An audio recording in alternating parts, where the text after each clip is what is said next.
So my name's Jeff. I'm one of the audit partners here. I'll be running you through financial reporting update for periods ending December 2022. This is similar. There's many things that are similar for December year ends as what we did when I did the presentation for June year ends. Before I get going, I'd just like to introduce, hopefully you can see some faces on the side. So Peter Shields, one of the audit partners here, and Edward James, one of our directors, who helps me a lot with all the technical side of things, are in this presentation. And although I'll be doing most of the talking, if you have any questions, please enter them into the chat. And what we will do in the chat is Edward and Peter will answer those questions in the chat as we go. If we have time at the end, Peter might round out any consistent themes or messages, but I expect we'll probably push up relatively close to that 1:15 time frame. So again, just as other people have entered, if you have questions, please put them into the chat and Edward and Peter will answer. So just kicking off what we're going to cover today. So first of all, I'm just going to give you a quick recap on who needs to report. So we'll talk about thresholds, ACC, ASIC, etc. For those of you who've been coming along to these for a little while, I've been talking about special purpose. There's been some real movement in that space. And so I'll talk about where special purpose is at and is going. And there's a lot more clarity around that, as opposed to historically it's been special purpose is on the way out, but we don't know much yet. That's becoming more clear. There's a number of changes in reporting that I want to go through, including simplified disclosure, intangibles, non-current liabilities, classification and definitions, as well as a bit on related parties. And then there's a few final issues at the end that I'll just touch on very briefly, just to round out. So again, I know there's a few people still jumping in, or a number of people jumping in. If you have questions, please put them into the chat and the chat will get answered by Peter and Edward. So hopefully most of you have got that message. So we'll get going in the interest of time and start with who needs to report. So there's been some, as I go through, there's a number of differences and quite divergence in accounting standards requirements, etc., between for-profits and not-for-profits now. So there's a bit of jumping between the two. I will try and highlight whether I'm speaking about for-profits or not-for-profits or both as I work my way through. So starting off in the for-profit space. So thresholds changed in July 19. And as you can see, the thresholds are quite large for large reporting proprietary limited companies. If you're a public company for profit, then obviously you have reporting obligations regardless of size often. But the large threshold, so who needs to be audited, who needs to report and lodge with ASIC, is either two of the three tests in that little box there. So you have to have revenue or turnover greater than 50 million, gross assets greater than 25, and 100 employees or more. If you meet two of those tests, you are a reporter to ASIC if you're a for-profit company. I'll just note that all tests are on consolidated basis, and you must prepare now and lodge general purpose audited financial reports. So that means if you have subsidiaries, you must consolidate going forward. And I'll talk about some of those other requirements right now that special purpose has been removed from in the for-profit space, and in a moment or in the next set of slides. I would just note that grandfathering has existed for a long time. It has now been removed, and so there is no grandfathered companies, companies that existed a long time ago and got out of reporting based on that they've just been around and applied for an exemption about 25 years ago. That exemption does not exist anymore. I'm not aware that there'd be anyone on this call that has grandfathering.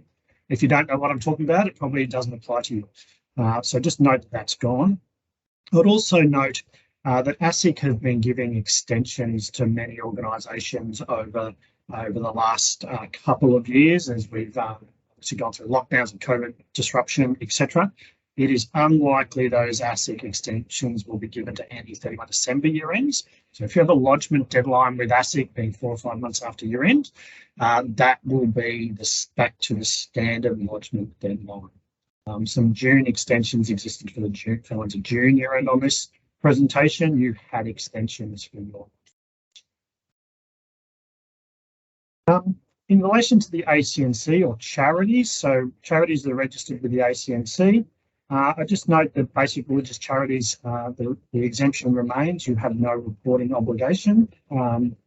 However, if you're, I'll just say a normal, not a BRC, so a normal charity that has reporting obligations, the thresholds moved.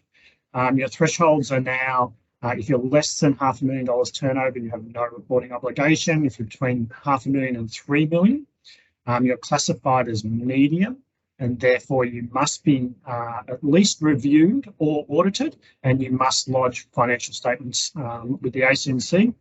And if you're a large, so over 3 million turnover, you must be audited and you must lodge unless you have some specific ACNC one-off granted type relief. So there's a few. We also understand that if you're an incorporated association and you are within those thresholds, that the ongoing exemptions for lodging with the relevant states remain, and therefore you're not caught under those smaller thresholds that the states have if you're an ACNC charity. If you are not, so if you're a company limited by guarantee that's not a charity, so things like sporting clubs, or if you're an incorporated association that are not a charity, you remain under the relevant acts. And so for the Corporations Act, that's the table in the middle there. So you're remaining at those smaller thresholds. Again, medium, over 250,000 revenue to $1 million, review or audit and lodge accounts. Large is audit and lodge accounts. The various states have different thresholds and categories. I haven't put them all up. Victoria is the same as that company as my guarantee charity. New South Wales is smaller and has lower thresholds as some examples. But if you're not familiar and don't know where to find that, please ask in the chat and we'll post a link to some information as to where you can find out what applies in the different states. It's relatively easy to look up. So that's who has to report. The next thing I'm going to talk about is special purpose reporting, and in effect, the move towards its removal. So jumping into the for-profit space, the accounting standard AASB 2020-2 removes special purpose or the ability for private for-profit entities reporting under the Corporations Act. So think companies, PTY companies. You are no longer have the opportunity to prepare special purpose reports. So if you're a large proprietary limited, and I've put those thresholds up before, foreign owned and unlisted public, not a company on my guarantee, but an unlisted public for profit that lodged with ASIC, you must lodge general purpose reports from 1 July 2021. So this would be the first year. If you're a December year end, or if you're a June year end, your June 22 reports needed to be general purpose. I would note that also if you're an AFSL entity, ASIC has confirmed that you are an AFSL holder, so financial services licensee, you must also lodge GP financial reports for periods from 1 July 2021. What does that mean? So there's a number of impacts around having to lodge, moving from special purpose to general purpose. The first time, when you first time adopt, you have to utilise AASB 1, which is a transitional type standard, or 108, which says how do you cope with and how do you account for changes in accounting policies.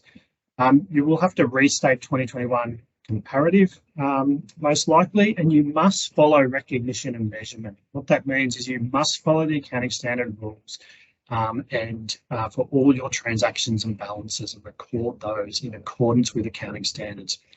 Typically, the major things that perhaps haven't been followed around revenue, leases, tax effect accounting, impairment, particularly if you've got intangibles, those type of assets, But also, and perhaps the largest one, is consolidation.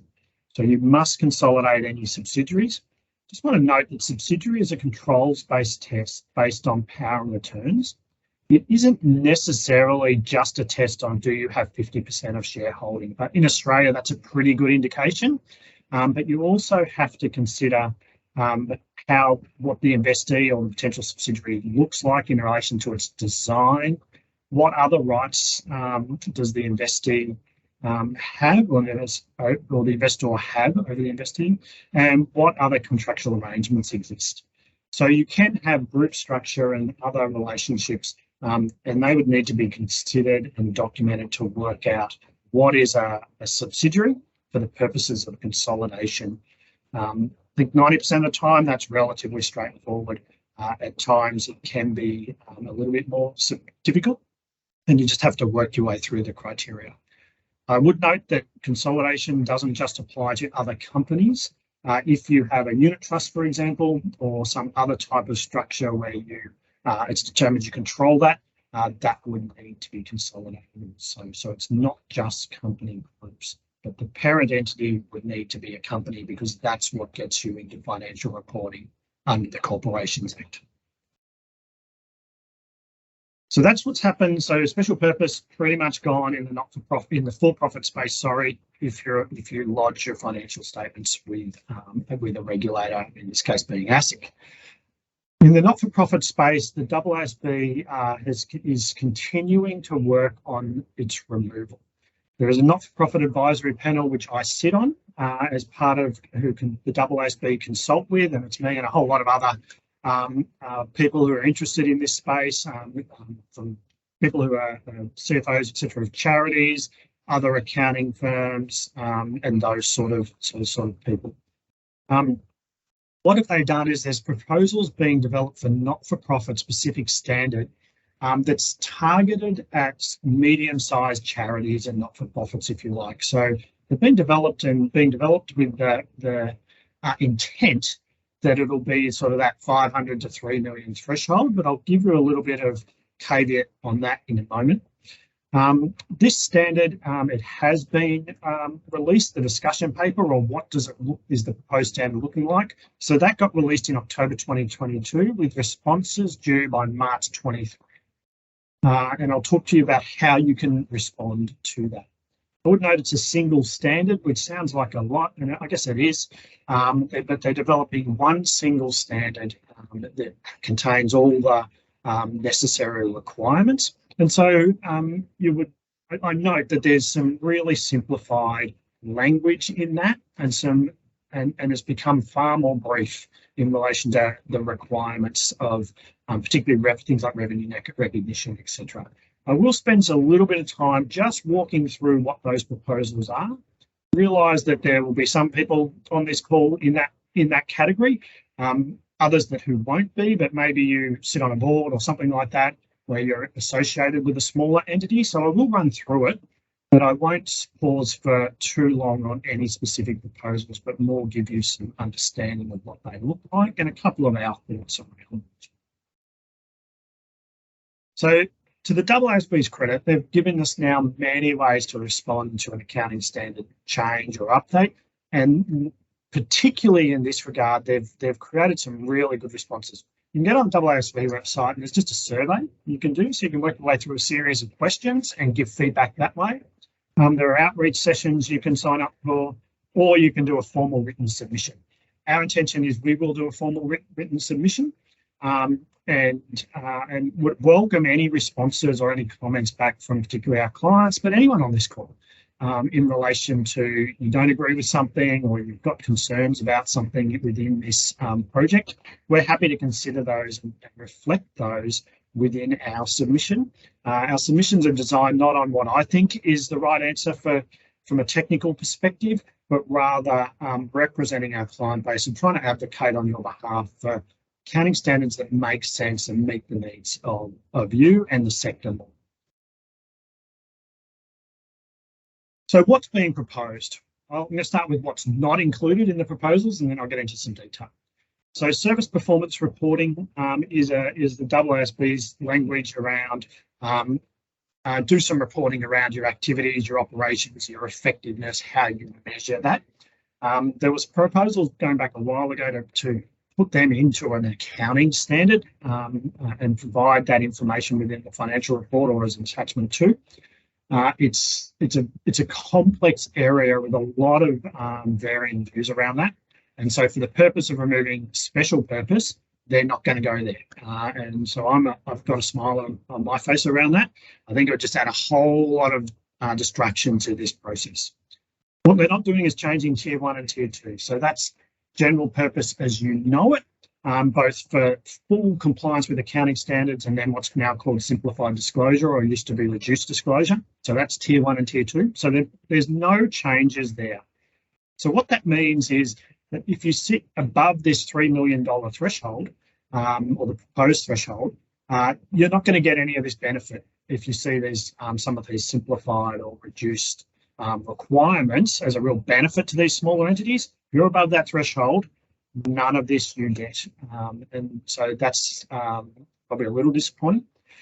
What won't happen is the Accounting Standards Board and this standard will not establish the thresholds. They'll produce an accounting standard that's aimed at smaller size not-for-profits and charities, but it's up to the regulator to say who can apply that. The ACNC have been not particularly committal on exactly whether they will stick to that $500,000 to $3 million threshold as that's who can apply this standard, or whether they'll perhaps open it up more broadly. So we just have to wait to see what the ACNC does.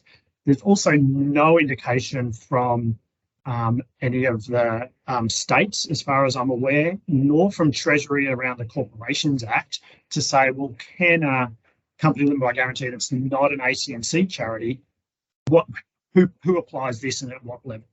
So we're really unsure as to who gets to apply it.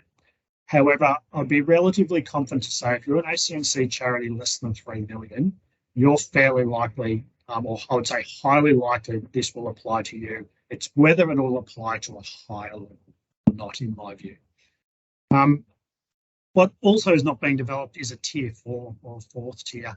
There was some talk about doing some accounting standards for, in effect, some sort of modified cash basis for the really small entities which don't have reporting obligations. So I never was really sure who would read that standard, but they've basically let that one go. That must be. So we won't be seeing a standard on that type of thing in the foreseeable future. So that's where, I guess, what's not included and who is scoped in and out of this standard. So what does it include? I'm just going to run through this relatively quickly. The key highlights of what's being proposed. Again, so if you have some comments, please feed them back to us and we can go through those. So starting it off, consolidation. It will be a choice. So you could choose, if you're below those thresholds, you could choose to consolidate, or you could choose just to prepare a standalone set of parent entity accounts, but you would have to disclose what significant relationships you had and do some sort of related party type disclosures within your report. So I think that's a simplification and a concession that would probably help a small number of entities of that level too. Where you acquire assets, non-financial assets at significantly less than fair value. So when you get inventory donated, think op shops, those sort of arrangements, food banks, that sort of thing, or you get other types of non-financial assets. For example, you might get gifted a car or property or things like that. You have an accounting policy choice around, do you record it at just cost or replacement cost or cost or fair value? So I think that's a concession also, where you're not necessarily having to go and get the fair value of non-financial assets that you receive. So unlike a larger organisation, do note that there is currently a materiality exemption. So things like people like op shops, food banks, none of the donations in isolation on a donation by donation basis are typically material, and so they often get out of recording at cost or fair value, according to fair value anyway for that. But if you get a property or a car or something like that donated, then they would be required to be at fair value for those large entities. In relation to impairment of non-financial assets, they would be subsequent measured in cost. There's a whole set of criteria for have your non-financial assets, are they indicators of impairment in the current standard? This has been simplified down in the proposal to say, well, is it physically damaged? Is it not useful for what it used for, being used for what it used to be used for? Is it in effect obsolete? If it's those characteristics, then you have an impairment indicator and an impairment test. Otherwise, you can continue to carry at cost. So you don't have to go through the level of consideration of impairment that a larger charity need to. If I had my sound on, I think I'd hear you all cheer. But the requirements for leases is that in effect they remain off balance sheet. And so you go back to recording, particularly operating leases and property leases, on the basis that we did before the lease standard came out a few years ago. And that's to just recognise the expense on a straight line basis over the term, which was pretty much as you paid the payments, really. And so the whole right of use asset, lease liability on the balance sheet, which most people don't like, including me, will be gone. So again, if you're a smaller charity and you've stayed within special purpose and not followed the leasing standard, I think your patience and sitting where you were will pay off once this is adopted, in that leases will not have that complex and poorly understood by users requirement for leases won't exist. In relation to employee benefits, there'll be some simplified calculations, particularly for long service leave. So some of that discounting stuff and going to bond rates and those sort of things, again, won't apply for those charities less than $3 million. Financial assets, I think shares and those type of things, investments that are held, the current proposal is that they would be measured at fair value, but would go directly through reserve or other comprehensive income, so they don't push through the profit and loss. In our view, we see most of our clients have actually moved over to fair value through profit and loss. It was a little bit different. We've often reorganised the P&L in the statutory accounts where you have sort of operating activities and then these investing activities, and that's where the fair value movement's shown. And I think that's become well understood. So we're not particularly convinced on this one. We don't understand why a larger entity would have choice, but a smaller one would not have the choice at a minimum. And we actually think if you were going to take away the choice, that probably fair value through P&L would be more commonly used and accepted now than through other comprehensive income. So we'll probably provide some feedback along those lines, but interested if people on this call have a different view or want some more information on that one. Probably a really big one is revenue recognition. So for those of you who are our clients, we have particularly grant type income or government grant, you will know the complexity and the work that's been required to assess, is that grant enforceable? What are the performance obligations? Are they sufficiently specific enough? When do you recognise revenue and how do you measure, or what's the appropriate base for measuring when you fulfilled those performance obligations? It is a complex standard when applying to the not-for-profit space. Pleasingly, there's been a pullback from that. And really it says, step back from the transaction and say, is there a common understanding from the transferor, think donor, grantor, and the entity? And is there evidence provided by that transferor, which may usually be in writing? So have they given you some sort of grant agreement, some sort of here's what the funds are to be used for in writing? And where that exists and you can clearly identify, well, what the funds are used for, something that's clearly understood, you recognise the revenue as the related outflows, think costs occur. So this really takes you into that matching principle space. There is a little bit of that because of that. There must be evidence from the transfer by the transfer provider. There is a caveat, so I don't think just typical donations from the public, etc., would necessarily get into deferral. But anything that's common understanding, presumably in writing, you get to look at it and recognise revenue at the same time as the costs, and therefore defer revenue until you incur those costs. I think that's a real concession. It probably opened the gateways a fair way. So I'm still having to think about this one, but really interested in feedback. I think most people will like how broad that is.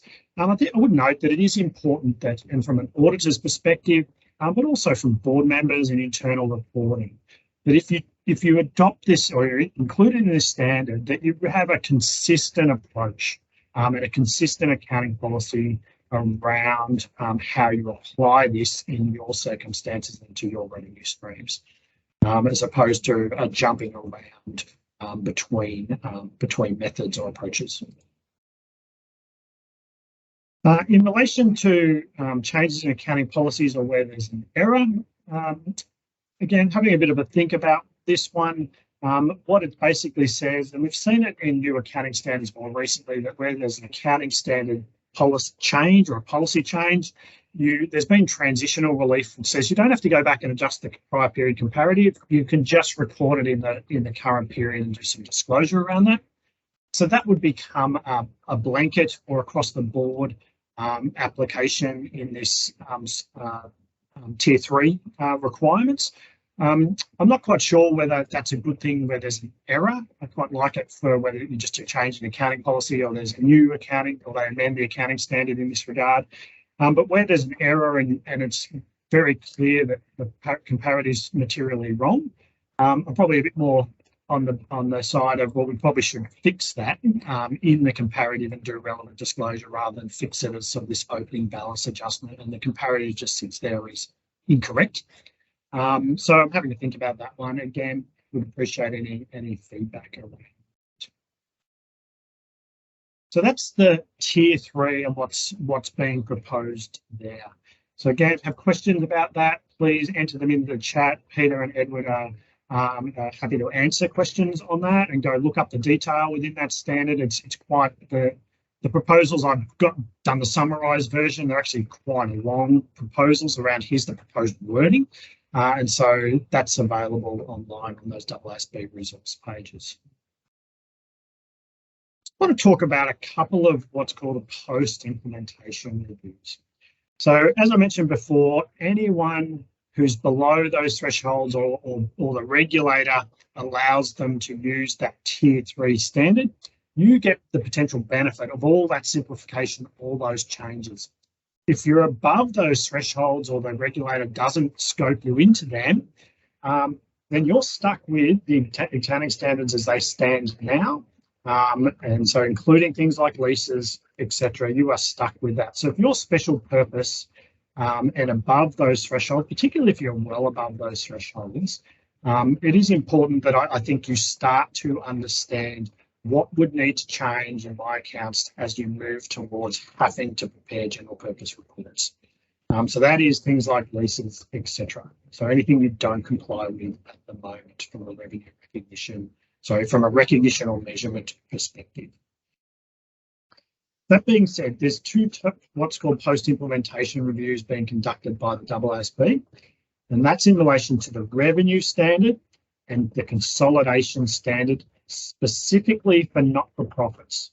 So if you're a for-profit on this call, these post-implementation reviews are not applicable to you. So what are they doing? So as I said before, AASB 15 and 1058 are really complex for certain types of revenue in the not-for-profit space. So the post-implementation review, again, we have to 31 March next year to comment. And the AASB is seeking feedback on, is there inconsistency in how are you interpreting is a performance obligation, that's a promise in an agreement, how are you interpreting whether that's sufficiently specific or not? Do you have feedback around accounting for capital grants? So capital grants sit in 1058 and they allow you deferral of your revenue until you spend the money on, in effect, a capital item if the grant is clearly for a specific capital nature. They're looking for some specific not-for-profit examples around principal. Are you acting as principal? Therefore, you're recording the gross revenue, gross expense, or are you an agent? In which case you might record nothing or record a commission type arrangement. And they're looking for some feedback on some not-for-profit specific examples. And they're also thinking about issues where you get a grant. You're going to get a grant, but it's in arrears, so you haven't got the funds yet. But you're legally entitled to it, and it fits under 1058 standard 15. What should you do there, or what are you doing there? There's a lot of issues around research grants as well. It doesn't quite fit well into AASB 15. It's really tricky to go, well, who's getting the benefit of that research at what point? And so there's specific examples around research grants, and they're looking for some feedback on those examples that exist in the current standard. So again, we intend to do a response to this, and really looking to our client base. Obviously, from a number of our audit clients, we understand your concerns and difficulties with this standard at times, and so we'll pull that knowledge that we have, but also look, if you have any feedback specifically, if you want to have a look at this, go ahead and have a look. So this is all on the AASB website, the discussion paper feedback for this. The second one, and this one we've been speaking to AASB about for a number of years now, and that's not-for-profits and consolidation. There is, within the consolidation standard, there was an appendix that was written to, here's how not-for-profits should apply the consolidation test. So again, the feedback is required by 31 March 2023, and they're seeking feedback on when is it difficult for you to understand, do you have control? Unlike a for-profit structure where it's often, do you own the majority of shares? You're pretty much going to be a subsidiary at that point in time. Many not-for-profits don't have those share structures. It's not clear. The constitution actually makes a big impact on who controls, who has right to appoint members of the board, etc. And so there is some difficulties there in certain structures. And then there's also the concept of variable returns, or when you get returns. And the current standard talks about if you can fulfill if the returns are not just financial returns, they're about, are you fulfilling your overarching purpose?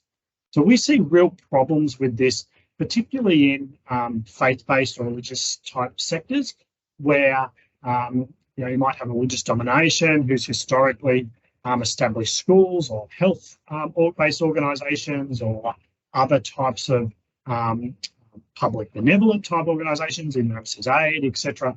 All those type of things, where there's a question around, is that activity also fulfilling your religious purpose? And we'd say, well, given you've set it up, even though it might be historically, it probably is an extension of your faith or religious purpose.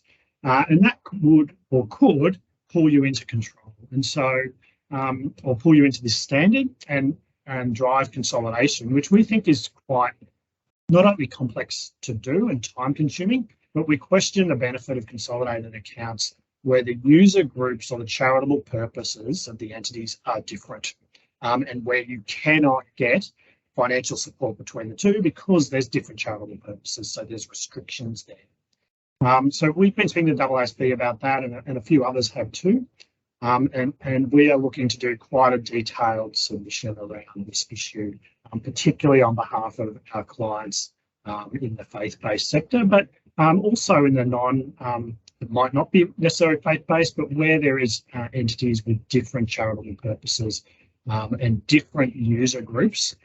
We're particularly concerned about pushing them into a consolidation because we don't see the practical benefit of doing so to anyone. So if you're interested in that, and I've spoken to some of you when I've been out at your premises on the audits and things like that, But if you have concerns around that or have specific examples you'd like to give us, we'd love to give that feedback and give some really specific examples and why, and build a case for why control shouldn't it be determined in these cases, and therefore how to amend that standard before special purpose goes.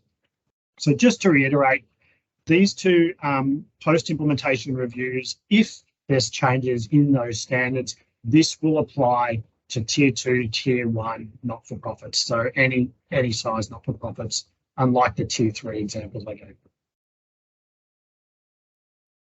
All right, so moving on from special purpose, I'm going to talk about what's changing in accounting standards. So I'm now back into, this is going to apply to both for-profits and not-for-profits, okay? So we're talking about, there's a new standard. So first of all, I'm going to talk about simplified disclosure and the new standard there. So we used to have what was called RDR, or the reduced disclosure regime. That has been removed and it's been replaced by the simplified disclosure standard. What am I talking about? This is AASB 1060. It's effective for reporting periods beginning 1 July 2021. And so the June year ends have been through this process. December year ends, you're into simplified disclosure. So if you're a for-profit, at a minimum, you must do this, or you could do full disclosure, but you must be GP, general purpose, and you must apply at a minimum simplified disclosure. So you'll be applying this standard.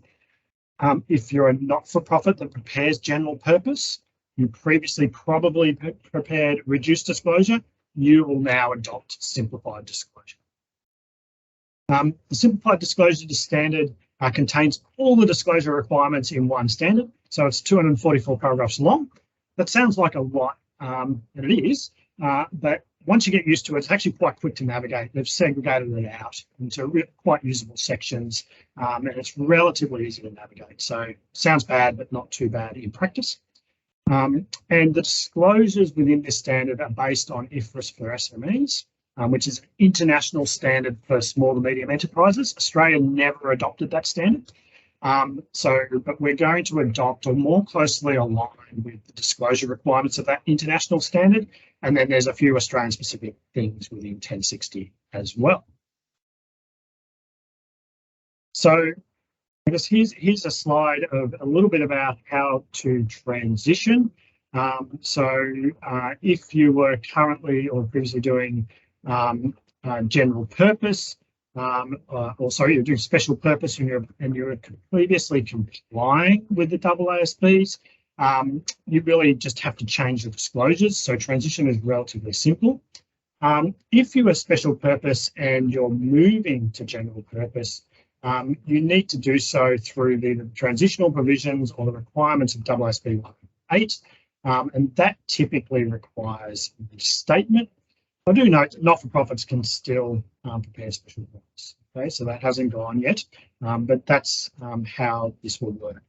Would just note, there's a bit on that slide. I would note that these slides will distribute PDFs of these slides to everyone who attends today. So if there's something you want to read up a bit or go too fast, certainly the recording and this slideshow will be available, so you can go back. So what's happened? What's being removed? So first of all, the reduced disclosure regime, what's being removed? So first one is the statement of change in equity. So it can be removed. So that's that third statement, which shows the movement in your net assets or the movement in the equity balances. So that can be removed if you only have certain circumstances or certain types of accounts in equity. Typically meaning if you don't have reserves, then you don't need that statement anymore. And there's a few minor disclosures around revenue and financial assets that will not be required anymore. What is being introduced? So there's information around where your form is, so a company, for example, and where you're domiciled, so your address, etc. Where there's been first-time adoption of accounting standards, that needs to be disclosed. Audit fees will need to be would be disclosed. Typically, they were already disclosed under 1054 for special purpose. There was a gap in RDR, but now basically every entity will have an audit fee disclosure. If you're a for-profit and you've got imputation credits attached to your dividends, they need specific disclosure now. And there's also a lease maturity analysis. Now, this used to exist, and then it was gone, and now it's back again. And it is a disclosure around your legal commitments under a lease. And I'll go through these a little bit in a little bit more detail. There's a number of guides around. If you would like the guide for what changes, how have things changed here, please just email in to Georgia or myself, and we'll shoot you out a copy of that guide if you want to look up what someone's saying around a comparison table, etc. It's quite useful. So just unpack a little bit what's changing. So again, statement changes in equity is optional. You have the option to prepare. So if you simply have results for the year, payments of dividends, corrections and changes in accounting policy, then you don't have to prepare. If you only have those things, if you have other revaluations and things like that, you still need a statement of change in equity. In practice, what we're seeing is most of the time we're leaving it in there unless you just have retained earnings. So if you just have a retained earnings, the table on the right shows you what a new P&L or income statement would look like, and down the very bottom, you'll have here's our retained earnings at the beginning, plus your profit from the line above, or surplus or deficit, whatever you're calling that line. There's your retained earnings at the end of the year. And so you don't need a statement of change in equity. So far, we've seen most people leave it there because it's not complex and it's not hard to do. So that's what's happening around that. So, but do have the option.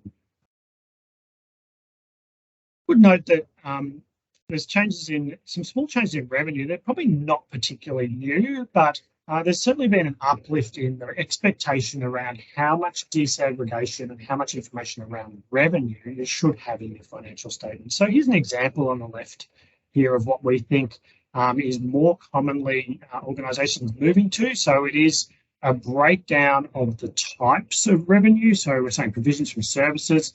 So things called under AASB 15.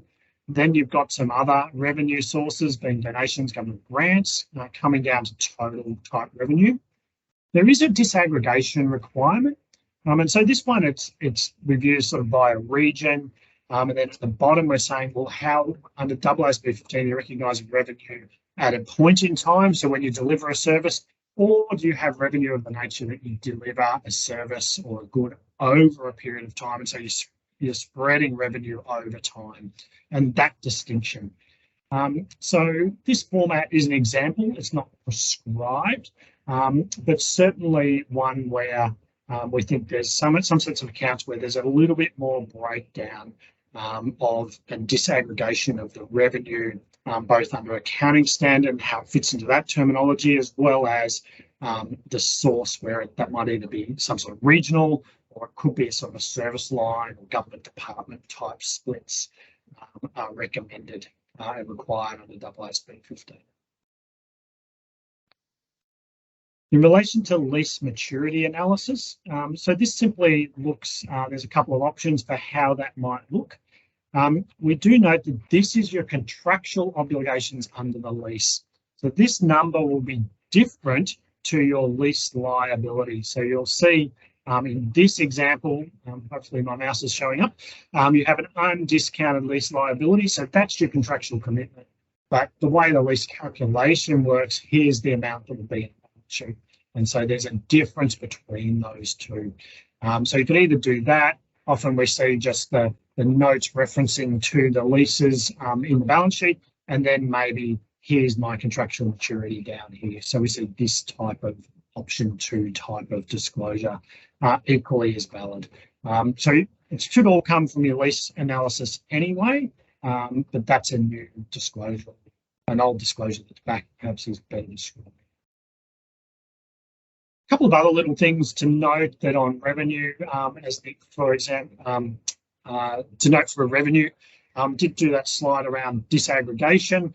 ACNC have sort of weighed in a little bit, and they've got what they're calling a best practice guide. So it's not the accounting standard, so it's optional.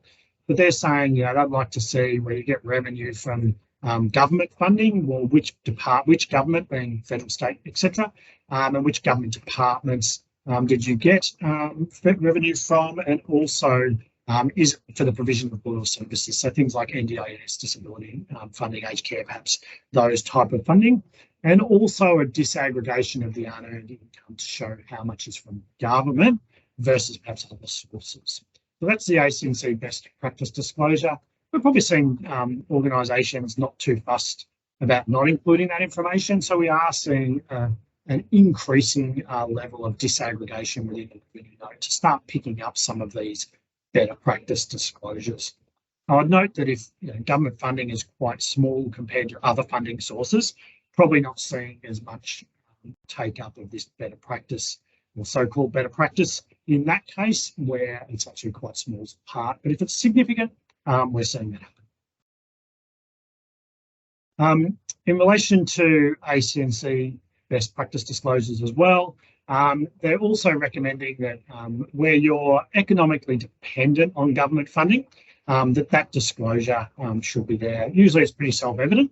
And so we're seeing this return to accounts. It probably used to be there a long time ago and disappeared because it wasn't a requirement in the standards.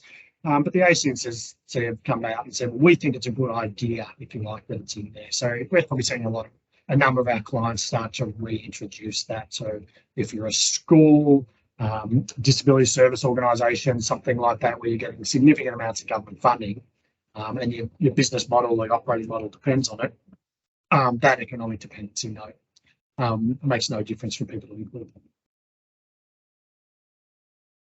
All right, just pause for breath slightly. So again, just remind you, if you have questions, please don't hesitate to put them in the chat. And Edward and Peter will hopefully answering any of those. I can't see them. So I'm just going to go through, well, what are the accounting standard changes? So these are other changes. They're probably a little bit on the sidelines, but will apply to some of you. So I just want to talk through these few things and make notes of those. So these are items affect for-profits and not-for-profits equally in this case, all of these. And so if you have any of these circumstances, you just need to be aware of the potential changes in accounting standards to reports this year. So first of all, just want to note for not-for-profits, so this one's purely for not-for-profits actually, that there was a temporary exemption for peppercorn or low-value leases. That has been made a permanent exemption, so you do not have to record, in effect, that right of use asset at fair value for leases at a peppercorn rate, etc. So that's a concession that the sector pushed for quite strongly, and the AASB have made a permanent exemption for that, so you don't have to worry about that coming back in a future period, and that applies to existing leases, but also new leases you might enter into. So that's quite a good concession. Just want to note changes to AASB 101 and non-current, and what the definition of non-current liabilities.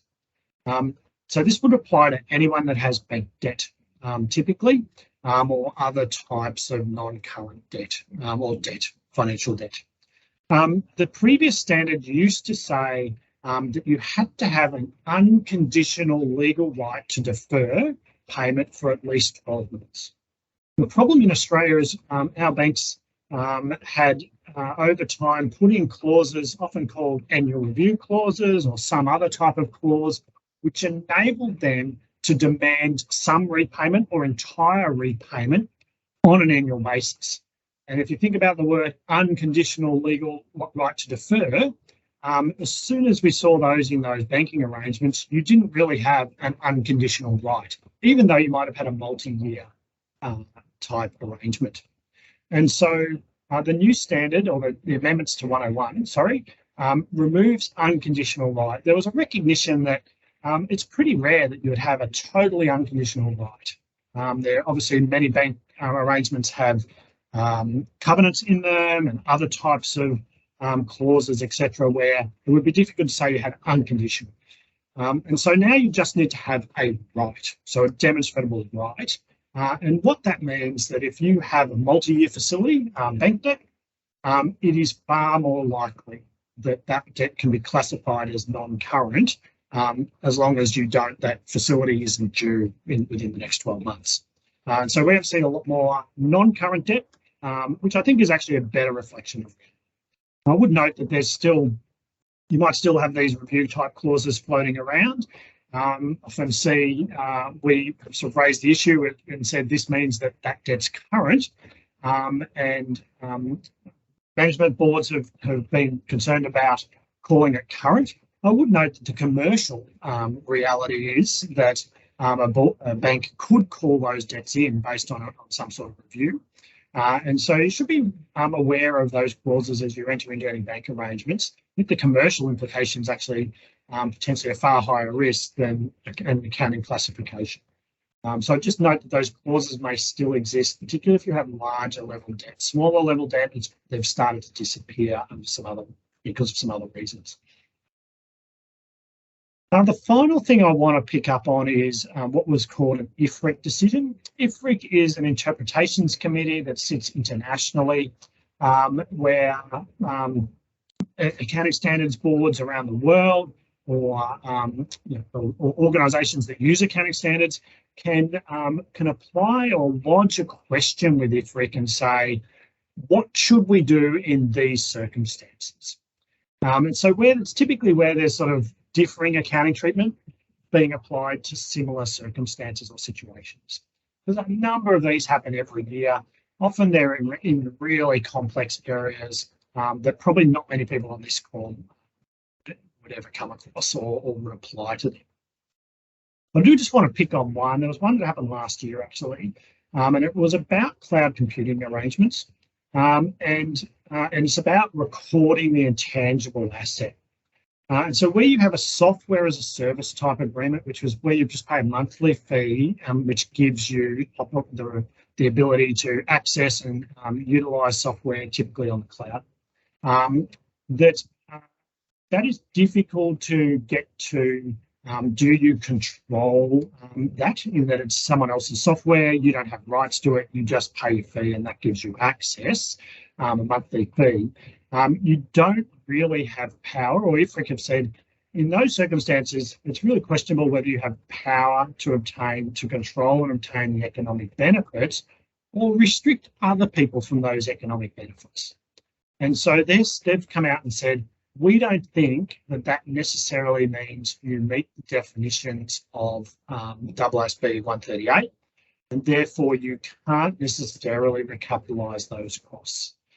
So in short, what IFRIC articulated was where you have software as a service arrangements and you've spent money up front, and maybe with a third-party provider, around selecting, I guess, what they're calling switches, flags, the application of the software and how it applies to you, that just really sets the software up and its existing codes, then you actually haven't customized anything, and therefore those type of costs you really don't have control over. You can't, there's no real economic benefit that you control in that regard, and so they're saying those costs should be expensed as incurred. However, where you have customization costs and you either write additional code, which may be the code that integrates or links one system to another, or whether you create additional functionality, where you maintain that IP and have rights over that code, in those circumstances, you would meet those definitions. So a little bit more around that. So there's some of the sort of the definitions of intangibles and IFRIC's communication. There's a couple of guides and things like that out about this. So if you think this applies to you, both for any intangibles you might have on your balance sheet at the moment, or any investments that you're thinking about making in future intangibles, probably just need to be aware of this. Obviously, materiality applies. So if you capitalise something a long while ago, it's just about fully amortised down, etc. Probably not really worth going backwards and going over something that's no longer material. But if you've got a material item coming up, or costs coming up, you need to think about this as to whether that's an expense or whether you genuinely meet that control requirement under AASB 138. So if you have questions on that, again, we can point you in the direction of some guides, both what IFRIC said, but how some of the very large firms have put out some guides and decision trees around that, which we can provide you access to work your way through that. It is quite complex and a little bit difficult to interpret, but just wanted to make people aware of that one if you were not. A couple of other things about what else is changing and sort of moving through. Certainly think I'll finish on time, so certainly finish by 1:15. So just want to talk about key management personnel and related parties. So if you're general purpose reporter, and so therefore if you're for profit and you're a general purpose reporter, you have these obligations. If you're special purpose, you probably haven't included, or you may not have included either the key management personnel disclosure or the related party disclosure history. However, the ACNC have looked at special purpose and said, we think, while special purpose remains, we think that related party disclosures are really quite a key thing to be recorded and disclosed within a charity set of accounts. And so they have implemented that with large charities where you've got 2 or more key management personnel.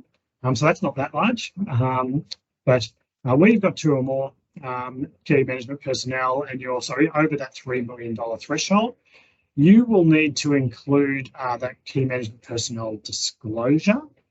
And all charities will be required to report or comply with AASB 124, so the related party disclosures, in their financial reports for 2023. All right, so there's that uplift in disclosure requirements. The ACNC they've tried to be helpful. They've released a guide around and some guidance around, well, who's a related party in not-for-profit context, because sometimes it's not perfectly clear. But I would note the related party is anyone on the board or responsible person or a close family member or an entity that the charity controls or it has an influence over. It's also any other members of a group. So if there's a parent entity and you've got the number of subsidiaries, it's also anyone in the key management personnel groups. They think CEO, CFO, COO, those sort of people or any of their close family members. And so the definition of a related party is quite broad. And so it's important that you have processes in place to capture that. So I would note that here's some of the examples of related party transactions. So receiving goods, providing services, leases, loans, guarantees, etc. Provision of employees, those sort of things would all be related party transactions. I would note that they don't have to have a value. So if someone providing professional services free, for example, so you've got a lawyer on the board or accounting professional, and they use their firm to provide professional services, but they did it at a discount or for free, that would also be a related party transaction, even though it didn't have a value. So this raises the questions around how do you manage this and make sure as an organisation you're actually capturing this. And so we would suggest that they're best managed within the conflicts of interest / related party type policy. So I note the ACNC governance standards already have that you've actually got to manage conflicts of interest, and manage means identify, track and record conflicts of interest. And we'd suggest that you put related parties into this same bucket and you measure them. So what would that mean? That would mean you would need appropriate policies around dealing with related parties, then how to identify them.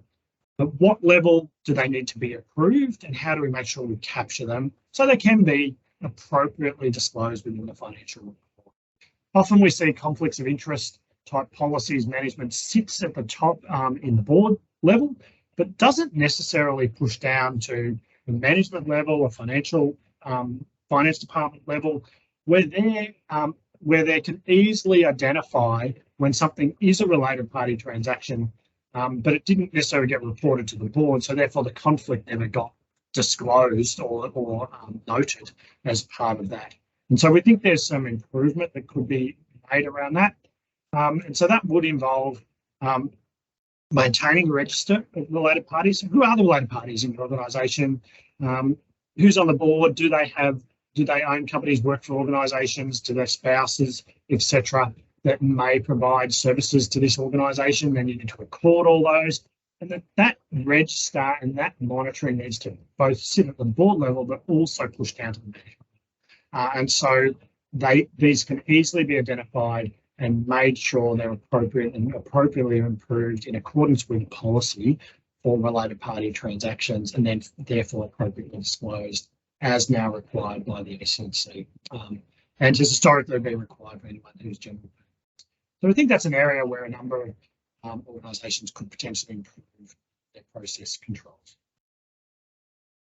So that's it really for accounting standards. I do just want to pick up on a few other issues that we are aware of and are seeing around the place. So I will just walk through those relatively briefly, and we might get a little bit of time if there's any questions, or we can go off and have your lunch a little bit earlier.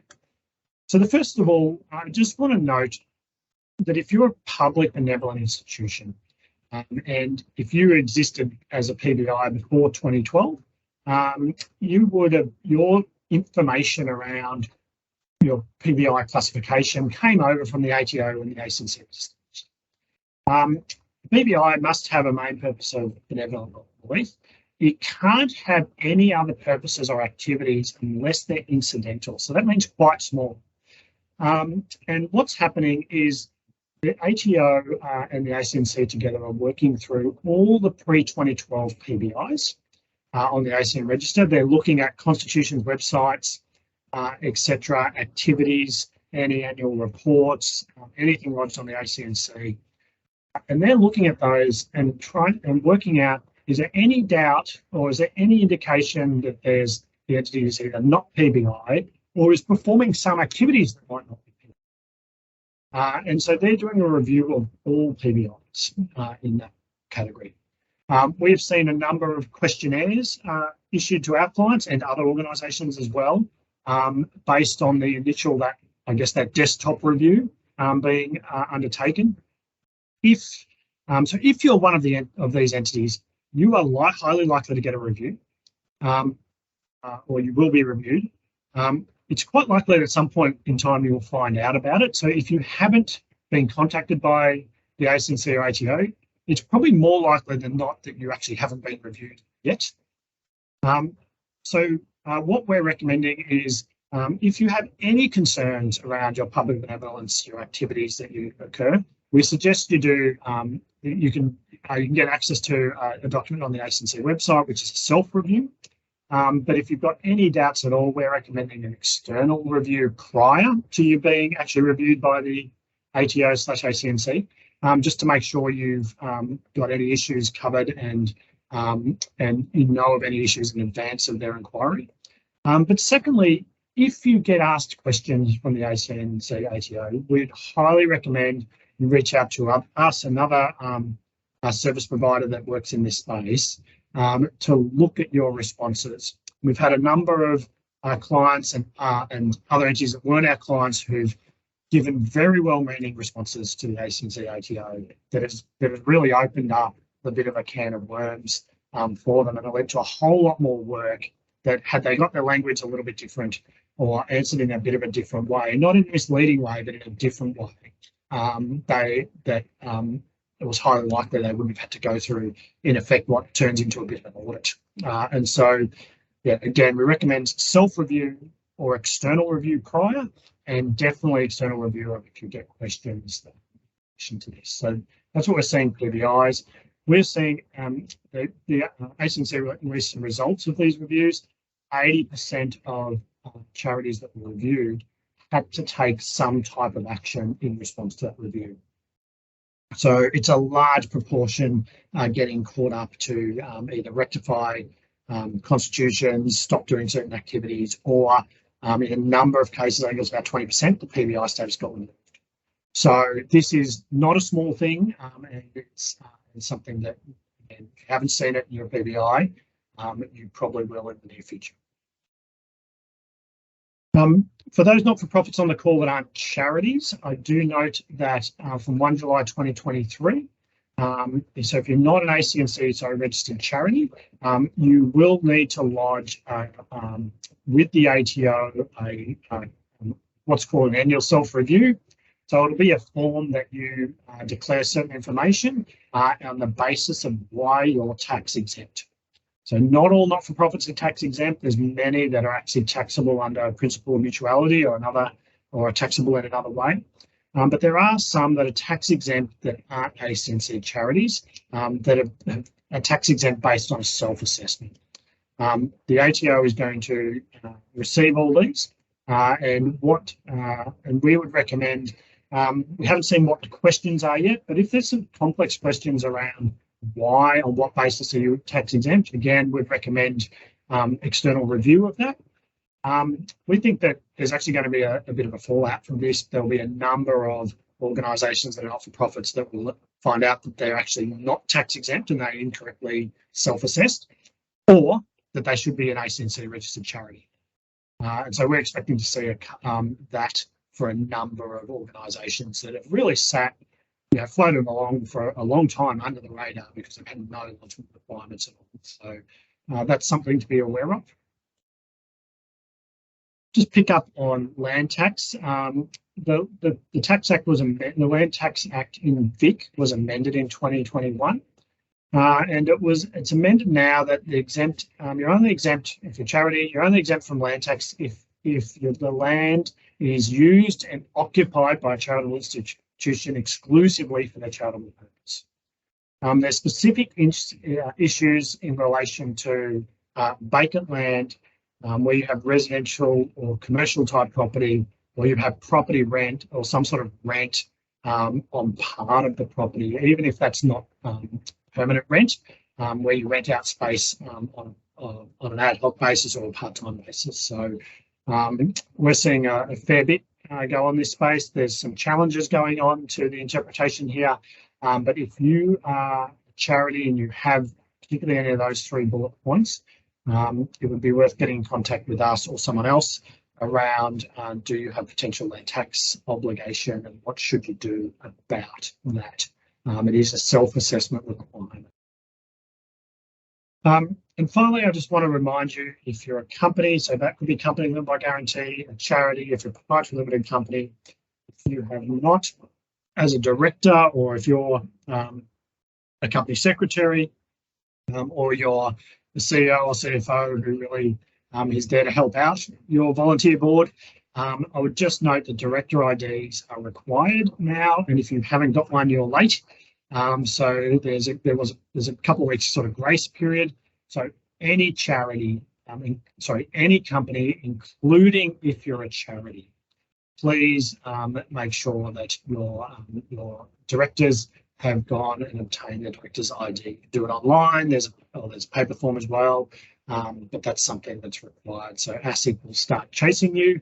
One of the problems is that often charity director details are up to date on the ACNC, but not necessarily with ASIC. So it can be a bit of a problematic area. But again, if you don't have your IDs, just encourage you to get on it. If you just Google director ID requirements, there's heaps of guides and information around it to do that. So really that's it. So I might just pause there, finish a little bit early. I'm sorry if I've gone too fast. Again, I haven't been able to see the chat, but maybe, I'm not sure if Peter wants to get online, perhaps unmute himself and just summarise up if there was any consistent questions, or you might want to wish you a Merry Christmas as well. So hopefully Peter's going to jump on. Good on you. Well, can you see me now, Jeff? I've turned my camera on. Hopefully it's not too echoey.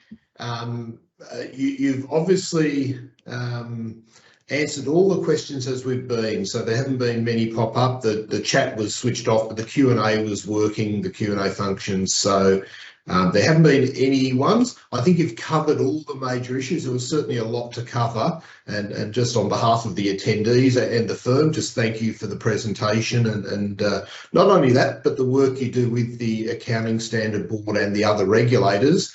I know you're very focused on representing the sector and raising the practical issues that organisations are going to face in the months and years to come as they start to understand how some of these changes that are quite theoretical now are going to impact their day-to-day and their reporting. And we're in a phase where there's not a lot of immediate changes, but there's certainly a lot on the horizon, and there's an opportunity to speak into them. So we appreciate the work you do. There was a lot in there. I've put a note up there in the Q&A, as you've mentioned, that the slides and the presentation will be made available after the presentation. So I'm sure people may have some questions after that. And as Jeff offered a number of times, if you've got comments or practical issues that you'd like us to include or consider for our submission, we're happy to do that. So if there are no questions, again, if I can just on behalf of the firm, the staff here, wish you all a very Merry Christmas and a Happy New Year. We look forward to serving you and continuing to represent the sector well as we do our best to service our clients and look after others as well in that process. So thank you all for attending. There's quite a large group that have attended. It's great to see so many people interested. So Merry Christmas, Happy New Year, and again, thank you to Jeff and our admin team for coordinating this presentation. Have a great Christmas.